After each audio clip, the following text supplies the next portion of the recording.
British Railways, the 1960s was a decade of great change, with the complete elimination of steam and the closure of many lines. For the southern region, however, it was more a case of the climax of an ongoing programme of electrification which had begun in 1909 on the Brighton lines and 1915 on the south-western lines, the latter being the subject of this programme. The south-western system of third rail electrification was chosen in preference to the Brighton's overhead scheme, but all the Brighton lines were effectively re-energised with third rail before the Second World War, the only south-western main line receiving the treatment being the Portsmouth Direct Line. After a hiatus caused by the war, Kent Coast was the first major scheme for BR, the south-western main line to Bournemouth having to wait until the 60s, becoming the last steam-worked main line in Great Britain. The Kent Coast scheme released a large number of modern locomotives to the south-western, which meant that many of its Victorian survivors, such as Class 700 and the 30699, were to go to scrap in the early 60s. This engine, dating from 1897, was withdrawn in July 1961. It was designed by Dougal Drummond and modified by Robert Urey, who also designed the massive H15 460s, probably the true progenitor of the classic British outside cylinder 460. Maunsell 440s from the Eastern Division had been transferred upon electrification, but were to see little service on the south-western, even the famous schools class being eliminated by December 1962, Dover being one of those withdrawn in that month on the 29th.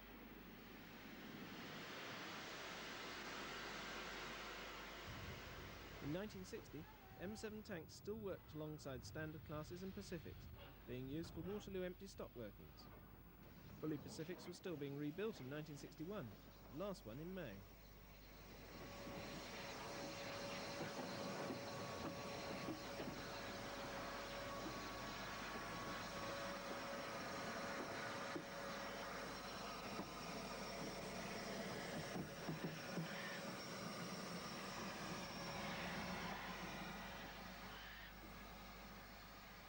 The turntable at 9 Elms was crucial for all engine movements, the running roads radiating from it. The shed layout was at right angles to the Waterloo main line, engines proceeding firstly to the turntable and then reversing direction into the shed. There were two actual shed buildings. That in the background here was the new shed, built in 1911.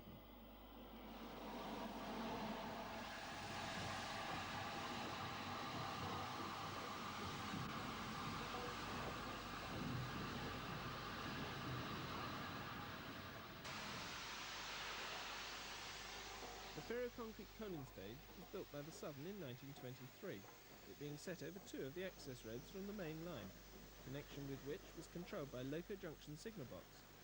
Also in the background is Battersea Power Station.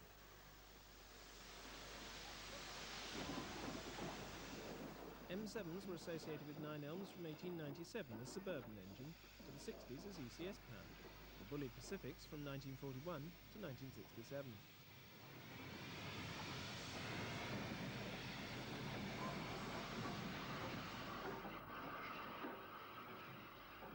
By the 1960s, Lord Nelsons were shedded at Eastleigh, but were frequent visitors to 9 Elms on the semi-fast and ocean liner expresses.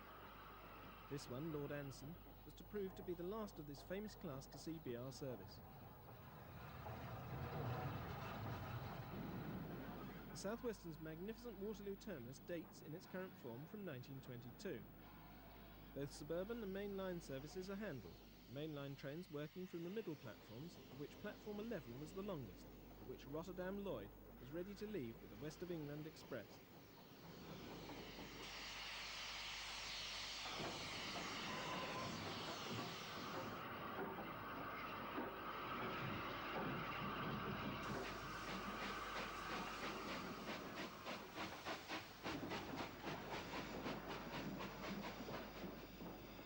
M7s worked empty stock from the terminus to Clapham Yard, the little engines performing prodigious feats with 11-coach express stock, although mainline engines often helped out.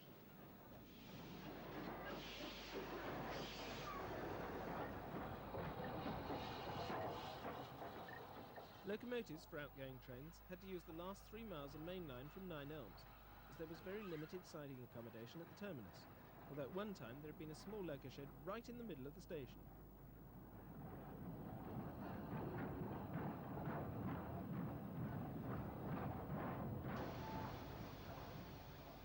Locomotive working diagrams were shown on the route discs. Witness 245 on the tender rebuilt West Country padstay, bringing in stock for Bournemouth Express. The Southern's allocation of Class 5s was unique. They bore names, formerly on Uri King Arthur's. This is Melisande.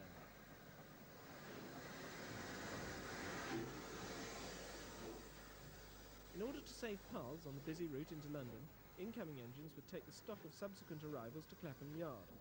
The train engine then acting as banker out of the platforms, as a short up gradient started at the platform end. Not the best of situations for the light-footed bullies.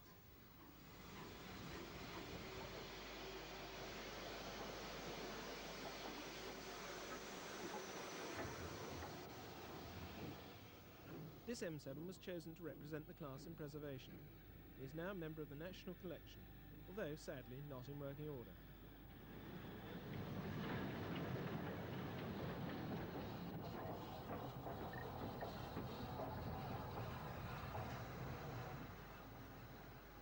For once, Eddystone proves that a bully could start without a slip.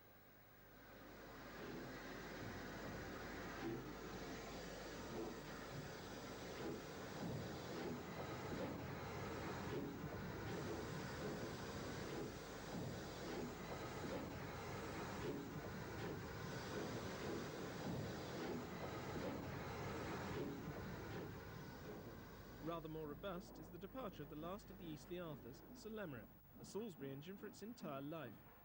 The train is the 2:54 p.m. Waterloo to Basingstoke semi-fast.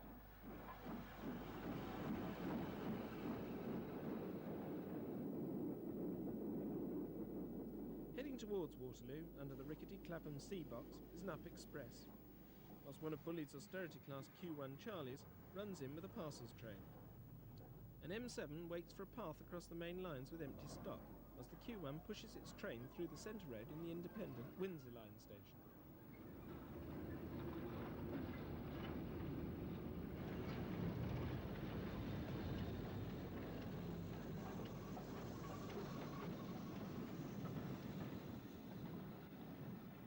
Another Charlie sets back with a milk train. This was an important traffic for the South Western, with milk trains from the West Country to Vauxhall Station frequently powered by Top-Link express locomotives.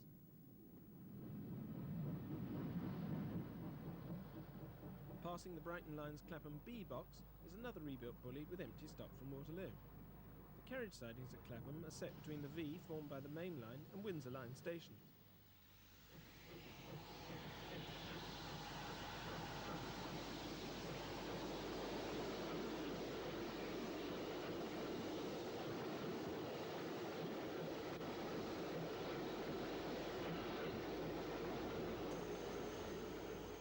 Our first spam cam was 141 Squadron, one of the former Eastern Section Pacifics evacuated from Ramsgate.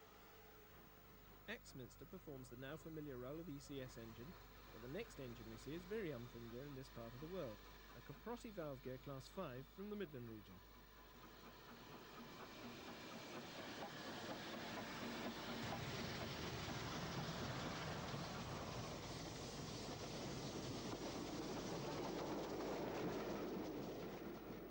Cross-London freights were for many years handled by Maunsell's W-Class 264 tanks, but perhaps equally as interesting is this 264 tank, a Fowler Class 4 from the Midland, which has run up from Willesden.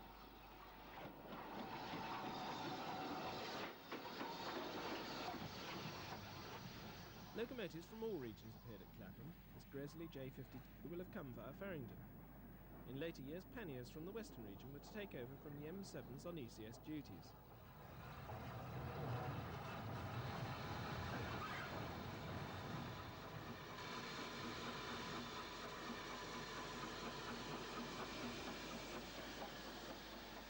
The Fowler tank departs with the milk tanks previously brought in by the Q1.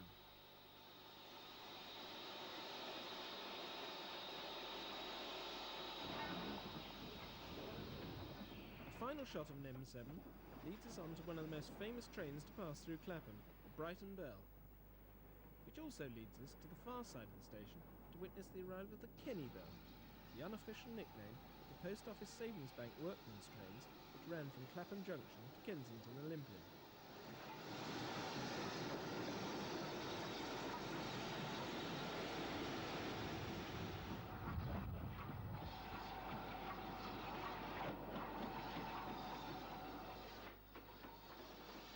By 1967, these trains were the last steam-hauled suburban services in the metropolis, surviving to the last weekday of Southern Steam, 7th July 1967. Standard Class 4 264 tanks shared the service with Standard Class 3s and IVIC Class 2 262s.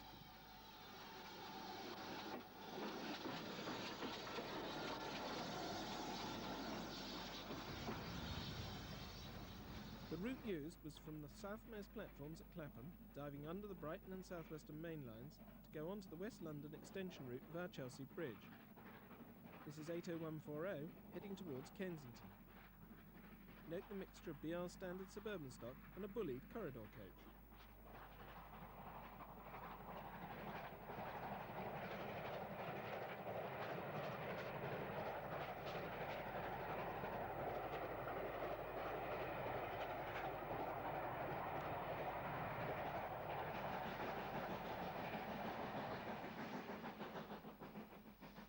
The returning train has 80145 at the head, with the same stop.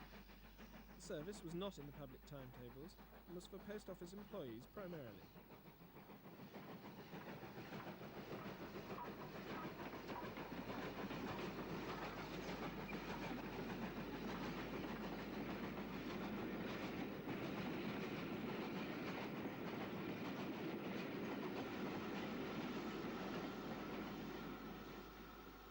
Towards the end of steam, in June 1966, 80154 was seen standing at Kensington Olympia, waiting to take over a rail tour which was visiting the line.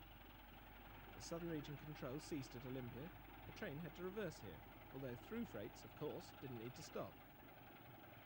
Clan Line headed the tour, entitled the Surrey Rambler.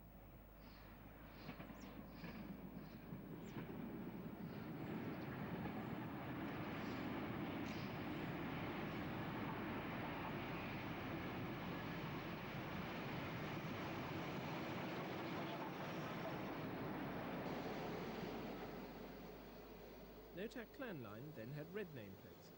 This time the Merchant Navy Locomotive Preservation Society had not yet chosen this engine for preservation. She was just yet another ex-Eastern Section locomotive.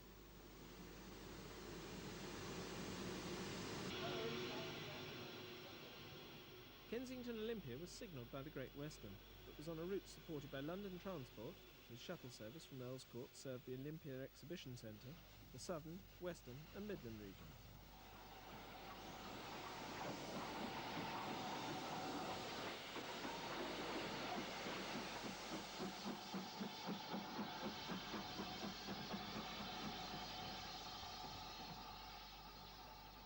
Note the bus adverts for Gold Leaf and Cadet cigarettes.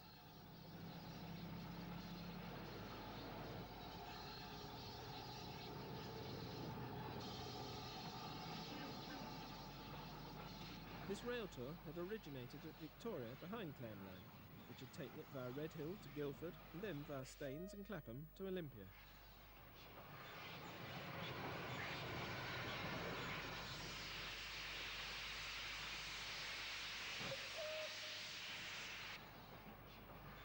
At 12:58 p.m, the standard tank sets off, heading for Norwood Junction, where a Battle of Britain was due to take over for a trip via Epsom, Wimbledon and Longhedge Junction to Victoria.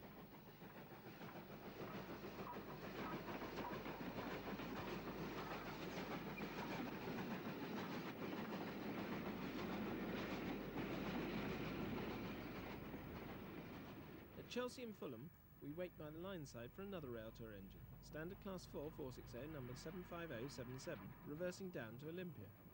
The date is March 1967, barely 4 months before steam was to cease altogether on the Southern.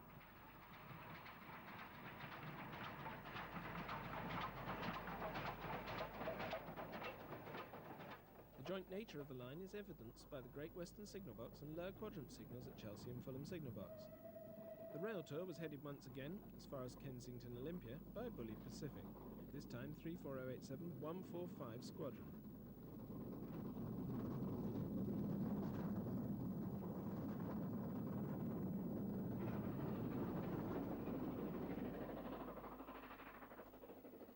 The returning train is seen behind the double-chimneyed Standard.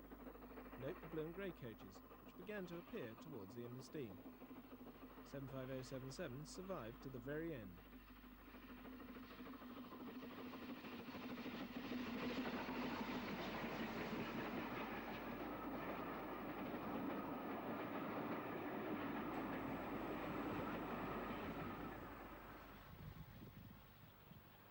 Surprisingly, both these engines were allocated to Eastleigh.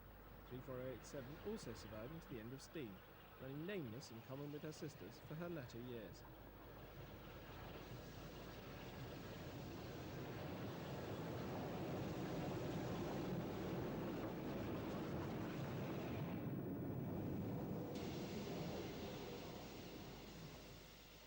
From the goods yard at Chelsea Basin, we can see two more locomotives running backwards over the railway's Chelsea Bridge. This structure had a low speed limit imposed, but was to be strengthened in the early 1990s for Channel Tunnel use. The locomotives are rebuilt West Country 34004 Yeovil and Standard Class 5 73085, running back for yet another rail tour on the 11th of June 1967, a month before the end.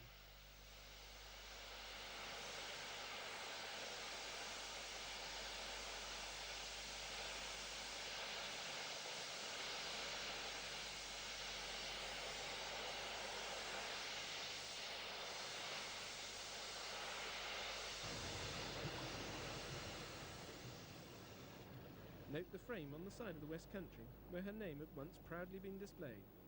This engine, in her original state, had achieved fame in the 1948 locomotive exchanges when she ran over the Highland Main Line and winded her banker over the hill to Dromocta Summit.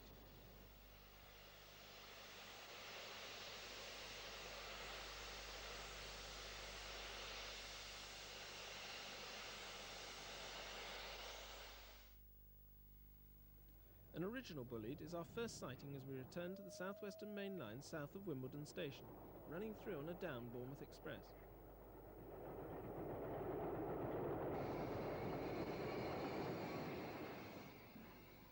Beneath our footbridge, another Standard Class 4 460 is running round the Wimbledon crane and train as a typical ex-Southern Electric semi-fast runs by.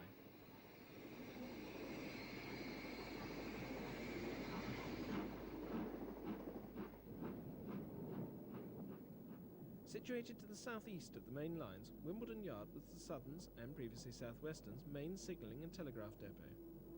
The cranes were used for track work rather than breakdown use, and many engineers' department wagons and stock could be seen in the yard. The brake van next to the engine is an ex-LSWR vehicle built specifically for engineers' use. At the northern end of Wimbledon Station, we see a down semi-fast approaching behind a Class 5.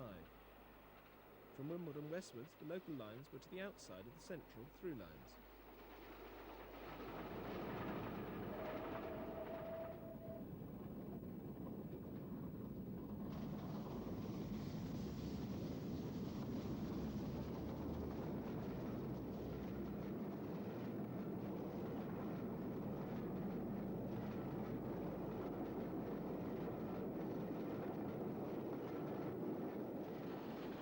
Former Central Division King Arthur, number 30796, Sir Dodinus Le Savage, heads an up train.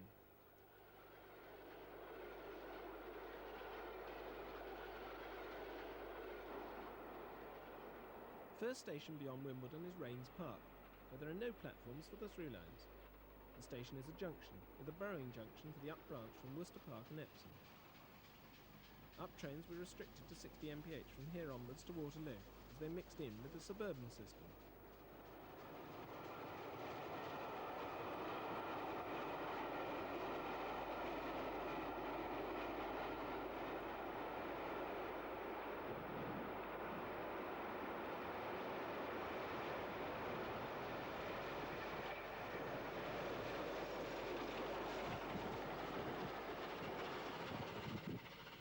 The down West of England train is next, behind original bully 34002 Salisbury, heading a rail tour towards her namesake city.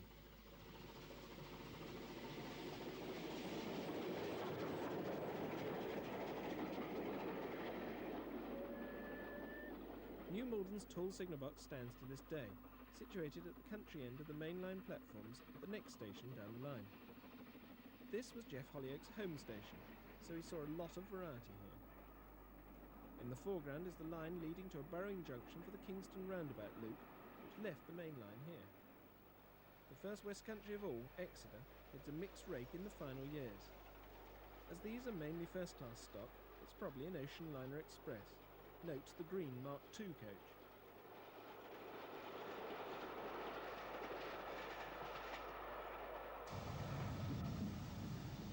34100 Appledore had retained her nameplates, or had them refitted, for a rail tour on the 5th of February 1967, which visited the Kingston roundabout. This was organised by the LCGB.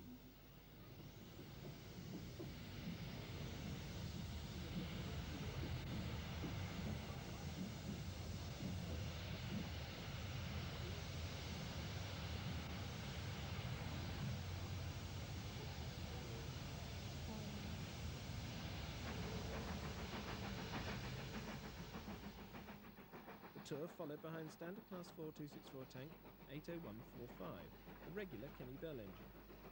She had picked the train up at Wimbledon and was also in surprisingly good external condition.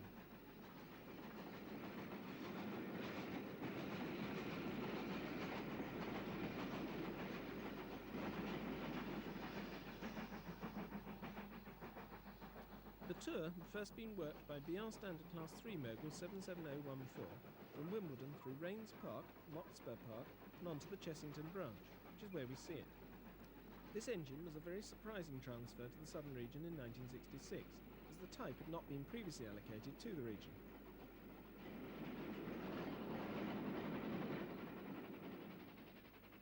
After running round at Chessington, the little Mogul ran back to Wimbledon tender first, and we see it at Tolworth. It arrived on the Southern on the 17th of March 1966, allocated to Guildford Shed to take over duties from Maunsell Moguls, having previously worked from Northwich Shed in Cheshire.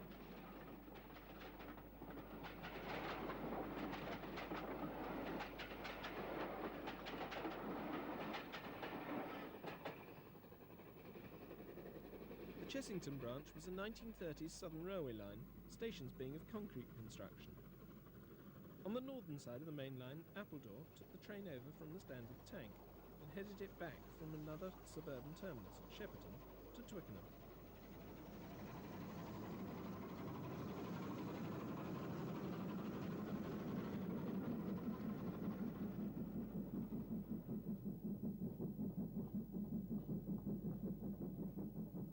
The tank then followed the train back, having completed its part in the rail tour.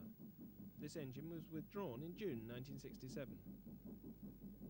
The small Mogul took the train over again at Twickenham for a run to Windsor and Eton Riverside, South Western's terminus set alongside the River Thames at Windsor. The locomotive was to survive on the Southern to the very end of steam, being seen on shed at Bournemouth on the last day, 9th of July 1967, and later that day working the final steam train into Weymouth.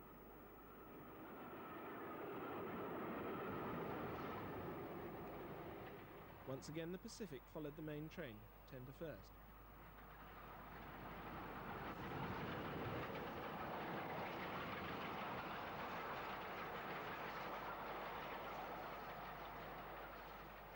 The train returned from Windsor, Wraysbury being an intermediate station between Windsor and Staines. The rail tour also visited Reading Central Goods, Virginia Water and Hampton Court. The Pacific's final duty was the Hampton Court to Waterloo leg of the tour.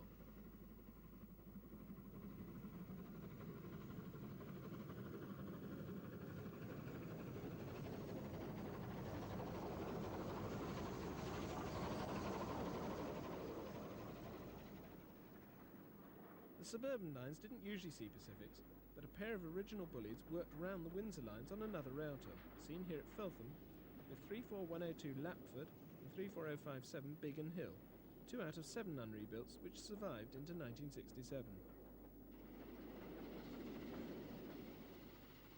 Perhaps the most famous special of all was Sir Winston Churchill's funeral train, seen here at Barnes, appropriately headed by Bully Pacific 34051 Winston Churchill.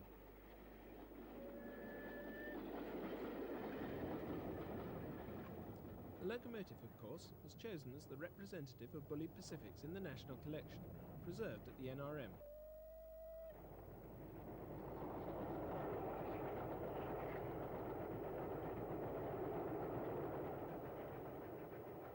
At Virginia Water, junction for the routes to Reading and Chertsey, we see another Maunsell Mogul coming off the Chertsey line, heading to Staines.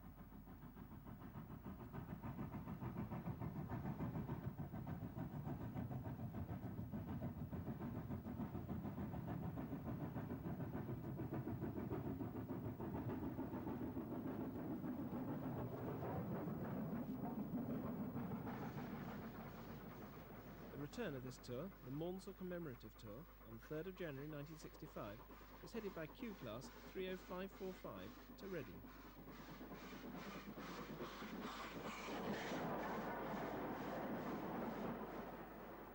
Double-headed moguls are seen on Richmond Bridge, heading west over the Thames in 1966.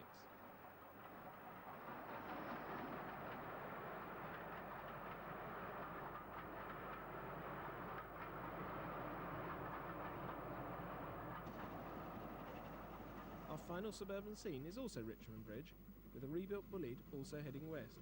This is 34087 on the South Western Rail Tour in March 1967.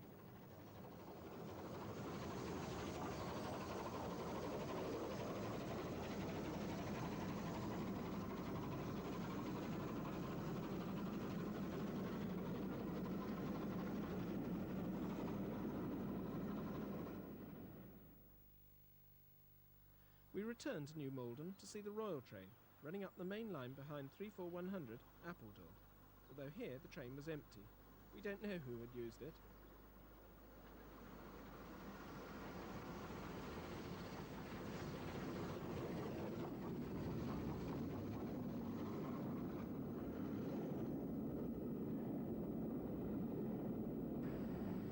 These shots were taken from a footbridge.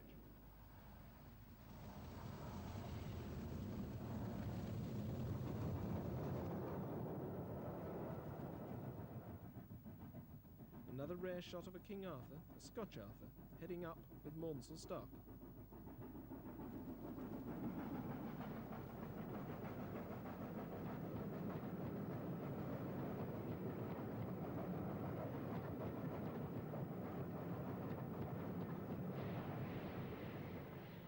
A light Bulleid precedes a standard tank on a short engineer's train.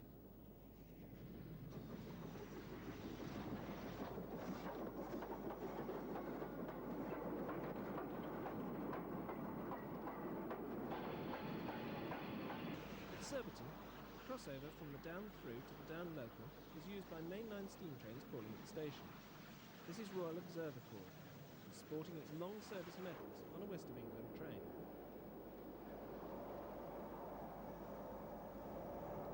The line to the right is the Hampton Court line, which branched off a short distance to the west of Surbiton. Few steam trains called at Surbiton, this is the more common sight at the station.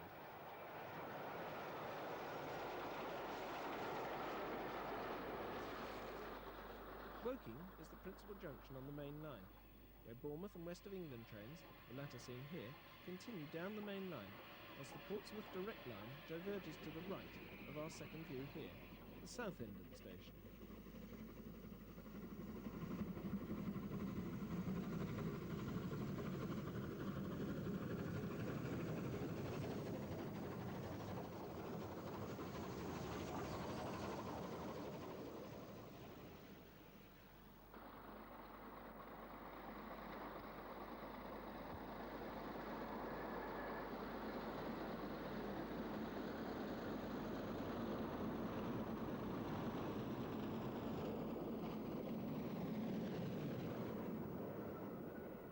The eastern approach to Basingstoke is through a deep cutting, on the northern side of which are carriage sidings, as the station was the terminating and starting station for local and outer suburban trains. The third rail arrived here in 1966.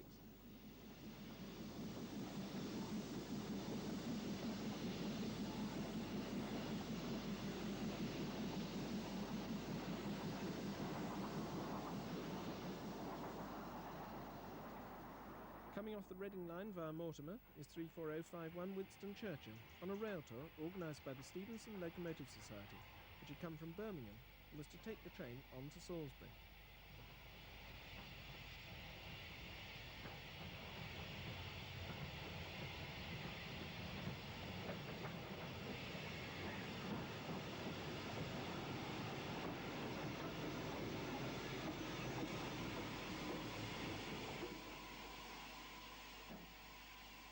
At the west end of the station, Padstow heads off to Bournemouth with Bulleid stock, followed by another rebuild.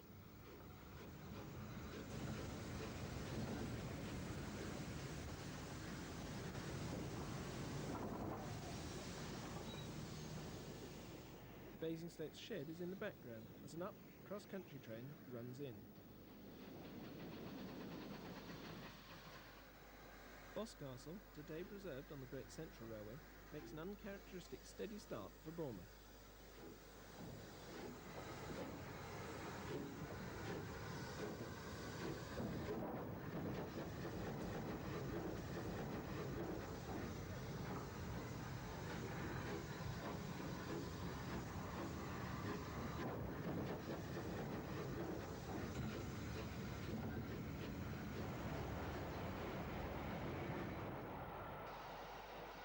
A standard mogul precedes a Maunsell example past the shed. This survived until the end of steam in 1967. Note the red breakdown riding vehicles, ex-LSWR ironclad coaches.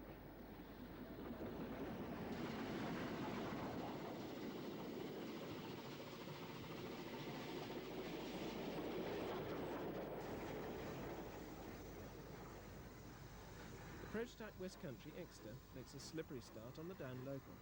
The Exeter and Bournemouth lines parted a few miles down the line at Worthing Junction.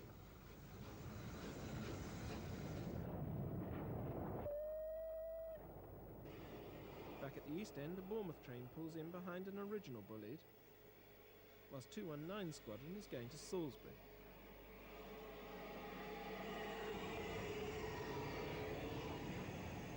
At Greatley, Blackmore Vale heads east with one of the last rail tours, blue and grey Mark IIs.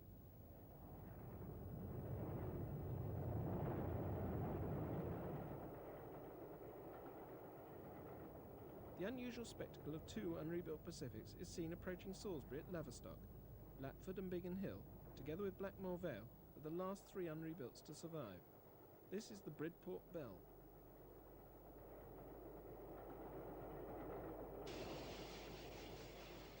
"34066 Spitfire is seen running round at Salisbury's East End. It was a survivor in two senses. Withdrawn as late as September 1966, this Battle of Britain had been involved in the horrific crash in the fog in December 1957 at Lewisham.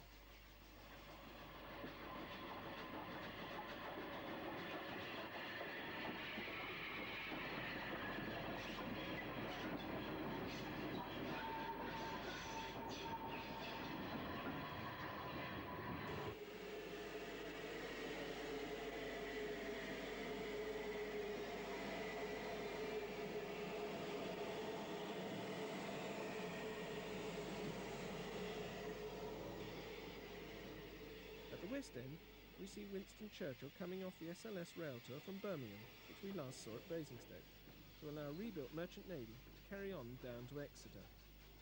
But we see Lord Anson a few years earlier preparing to leave on the 2nd of September 1962, the very last BR run in service for a member of this class. From the train, a good view is seen of Salisbury Shed, one of the largest on the South Western. Prominent amongst those on shed are a Schools, a Q1 and a Mogul.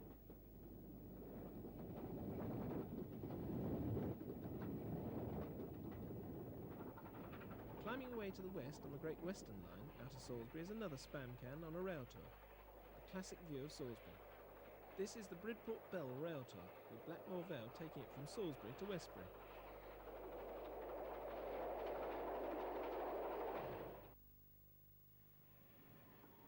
"41 Squadron introduces us to one of the Southern's most important sources of revenue, both freight and passenger, Southampton Docks. Railway ownership was evidenced by the massive lines throughout the dock complex, which was visited in 1963 by a rail tour headed by the preserved T9, number 120.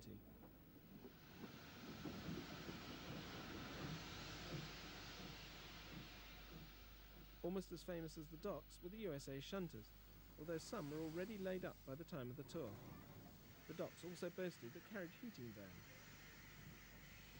The USAs had supplanted LSWR B4 tanks, and were themselves to be replaced by diesels, later of Class 07, which saw the end of railway activity in the docks in the 1970s.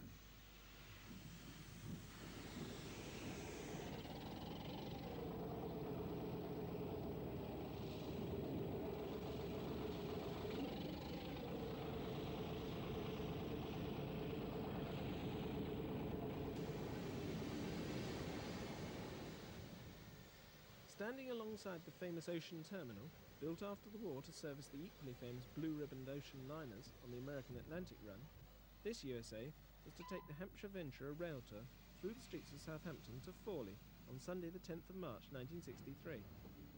The T9 had worked it from Victoria to Andover Junction before arrival in Southampton, and the fare, for a total of over 280 steam miles, was 53 and sixpence, or £2.68, quite a difference to today's prices.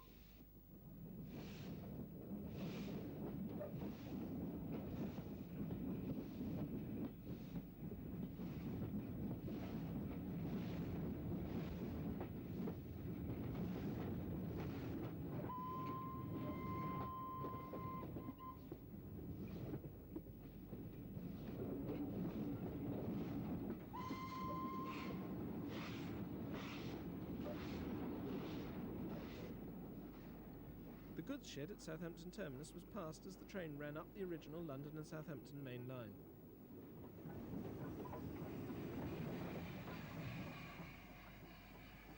At Fawley, the inevitable Esso tank wagons form the backdrop at the branch terminal, which still today services the vast oil refinery on the banks of Southampton Water. The USA returned the train to Eastleigh, where 30510, one of Robert Urey's original class S15 460 goods engines, took over.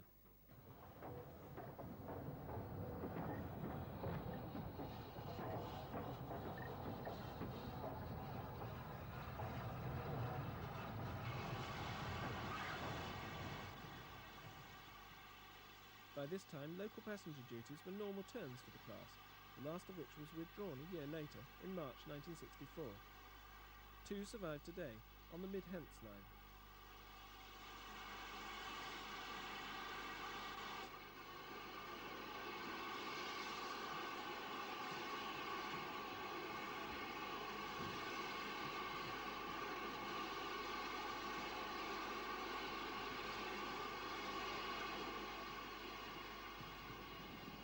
As the S15 departs northwards, we leave to the south, passing the Fareham and Gosport line junction and the entrance to Eastleigh Works, where Dougal Drummond's fine office stands sentinel at the gates.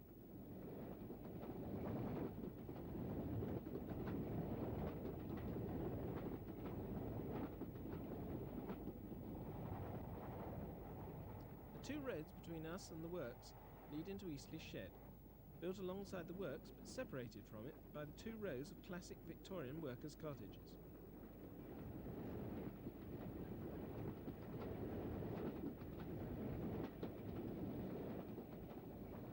More Victorian terraces provide a backdrop for Lord Dowding, passing the entrance to the shed as she heads an up express signalled to run through Eastleigh Station on the up-through road.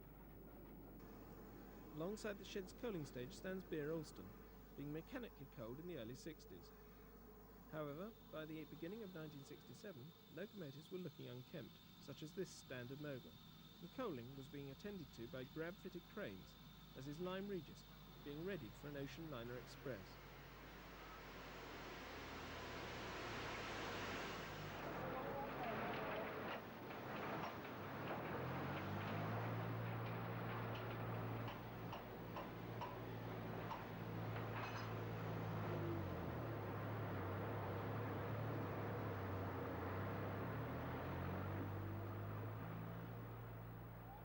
73119 was another named Standard 5, Elaine. At the back of the shed, an unrebuilt bully passes a line of pre-grouping locos in happier times. Or are they? With rods off, the S15 may be awaiting scrap or overhaul.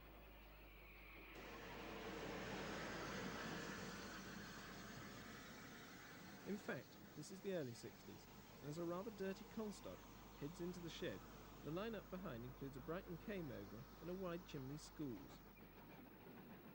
A standard mogul passes the end of the shed lines, heading for Southampton, and we then go up onto the bridge which gives access to both the shed and the works for a panoramic view of two immaculate light bullies, the first coming off shed as the other returns from Southampton.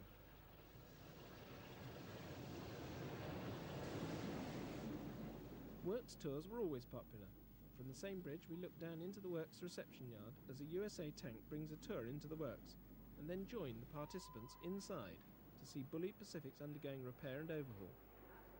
All the rebuilds were undertaken here, and the work still retains its function for today's railway.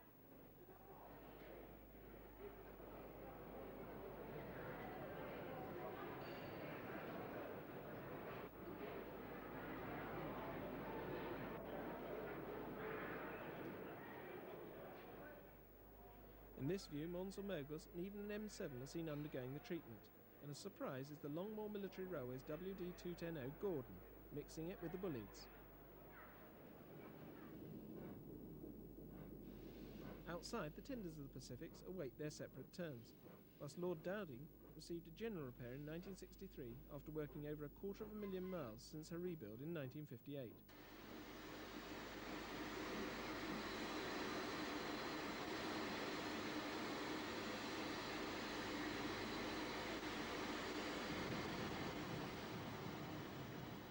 The T9 runs back past a rather careworn 74 squadron, which was, however, due to work for a further 2 years before withdrawal.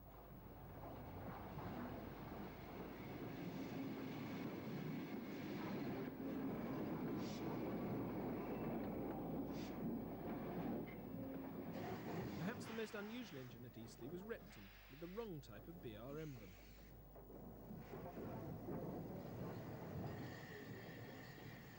Standard 460s survived to the end of steam, having ousted the Southern's long-serving indigenous 460s.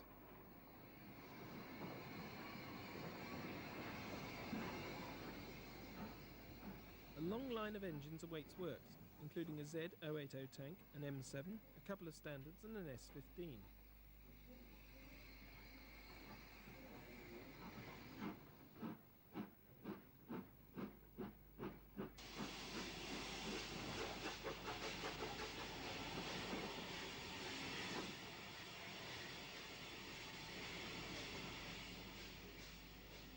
Uri's massive H-16 Pacific tanks spent most of their lives at Feltham, but had a short spell at Eastleigh working Forley oil trains in 1960. Works yards always provide fascinating glimpses of engines about to be scrapped, such as these K-Moguls withdrawn en bloc before their time, or a Lord Nelson, or an M7 devoid of its dome.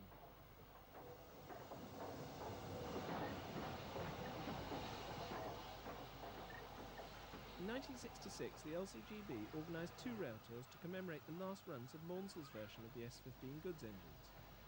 On the first tour, Sunday the 9th of January, the S15 30837 is seen on arrival at Eastleigh.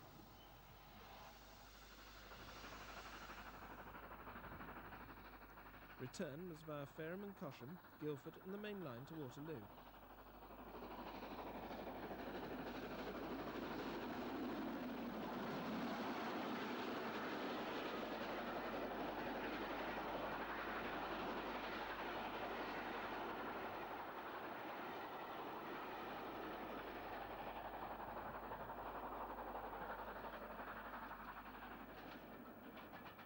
A week later, on the 16th of January, she's seen heading for Eastleigh via the Farnham to Alton line and a visit to the Bentley to Borden branch.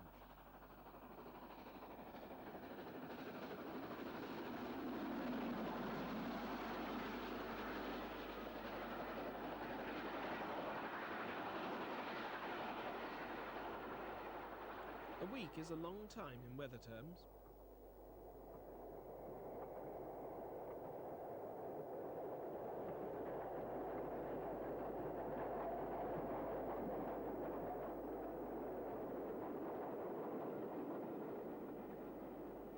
On this second weekend only, she was double-headed over the Alps, somewhat appropriately named, with Mogul number 31639.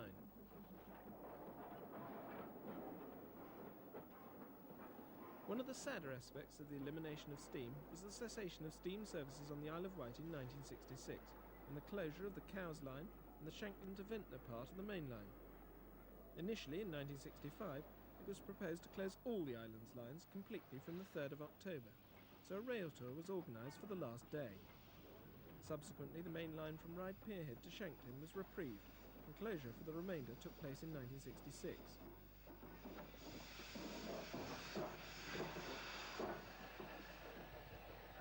Filmed from the bridge at Ryde St John's Road, a special behind 24 Kelbourne approaches with the Cowes line route discs.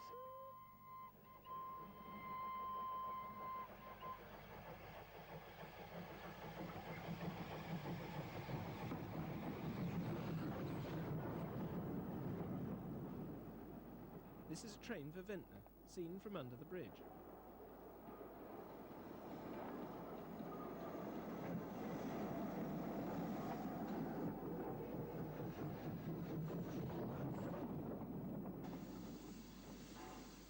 Newport was once the hub of the system, although never the busiest station on the Island Line. A branch had run to the west to Freshwater and Yarmouth, and a cross-country line ran south to Sandown and to Ventnor West. The Freshwater line ran to a bay to the left of this view, whilst the Sandown and Ventnor line had diverged just beyond the viaduct.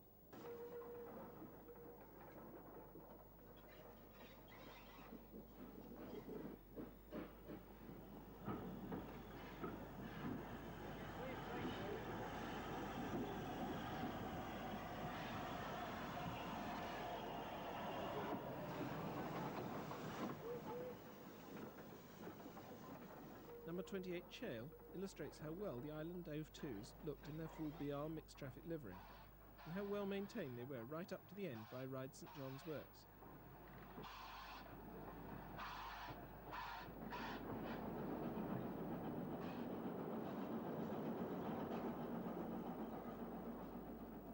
Number 31 Chale returns from Cowes with the service train, which still appears to have quite a good number of potential passengers despite the closure threat.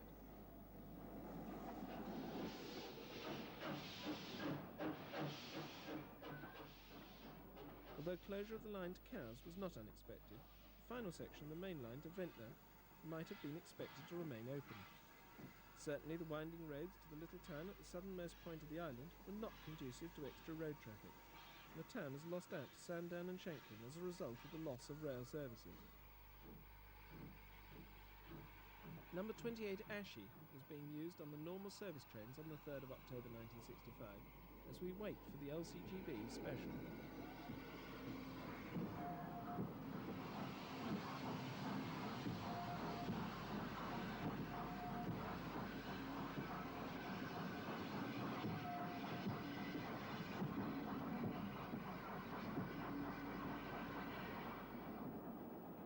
The special was double-headed from Ryde to Ventnor by numbers 14 Fishbourne and 24 formerly named Calbourne. The latter turned out without the normal lining and destined for preservation.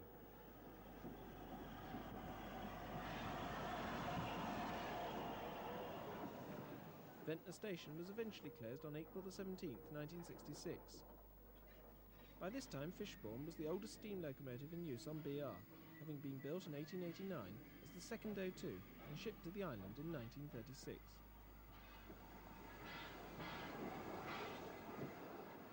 Once again Chale runs in with the service train as the two LCGB special engines are ready to return to Ryde.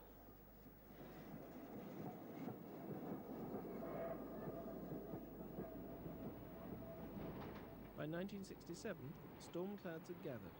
Obsolete underground stock was rebuilt as 4 VEC and 3 TIS stock for the Isle of Wight, a set of which is seen on delivery at New Malden.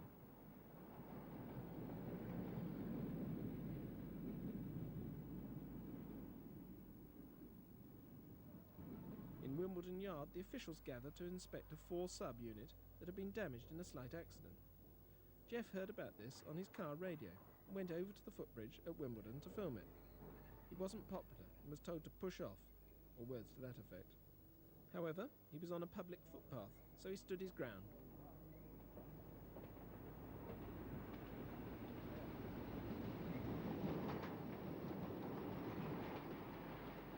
On the main line, the new order for Bournemouth trains passes, with a rep and TC formation, unusually working well.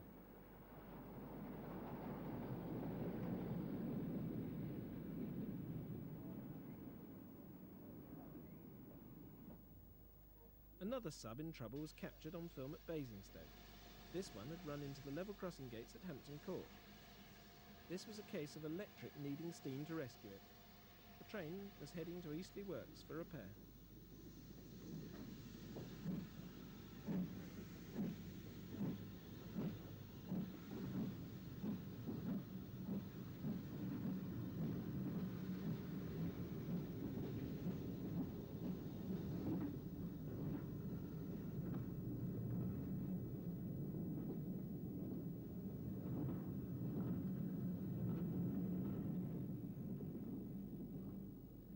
the 10th of July 1967, no steam was allowed to work on the Southern.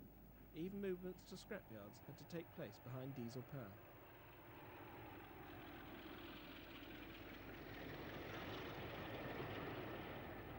Appropriately, we return to New Malden to see the last sad sight as darkness envelops some of the last steam engines to move on Southern metals.